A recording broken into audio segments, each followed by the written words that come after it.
Humahol ang ilang senador sa panukala ni Senator Alan Peter Cayetano na pagbitiwin ang matataas na opisyal ng gobyerno at magkaroon ng snap elections.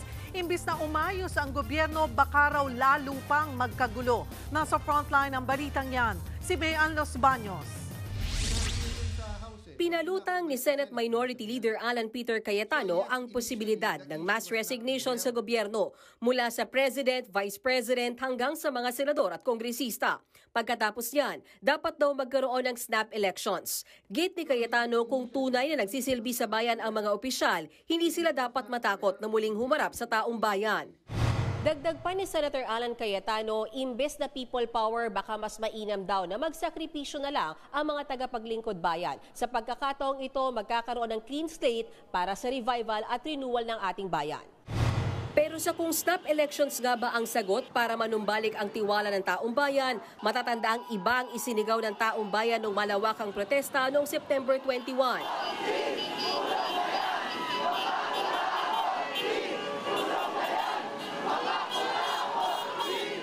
At sang-ayon sa sigaw na yan, si Senate President Tito Soto. Giit niya, hindi eleksyon, kundi hustisya ang solusyon.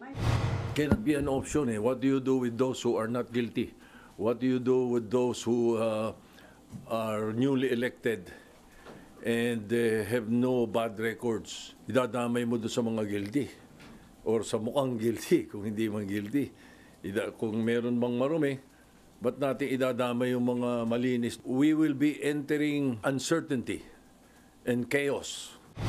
Dagdag pa ni Soto, kung malinaw ang paggamit ng pondo, malinaw ang investigasyon at may resulta ang korte, wala nang dahilan para mawala ng tiwala ang taong bayan. Everything will be done through the eyes or within the purview of the people. Hopefully the ICI can open to the public its deliberations. And the most important of all is that the judiciary act well. Palagay ko doon, pag nakita ng mga tao, malinaw ang investigasyon, malinaw din ang resulta ng judiciary. What more can you ask for? Naniniwala rin si Senate President Pro Tempore Ping Lacson na hindi solusyon ang snap elections. Baka nga raw magdulot pa yan ng mas malalang korupsyon. Mas mainam daw na siguruhing mapapanagot ang mga korap na opisyal para ibalik ang tiwala ng publiko.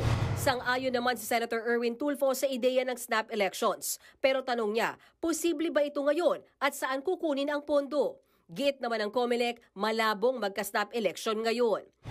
Sa lagay, mukhang wala namang pong batas pwedeng maipasa upang mapag-resign yung lahat.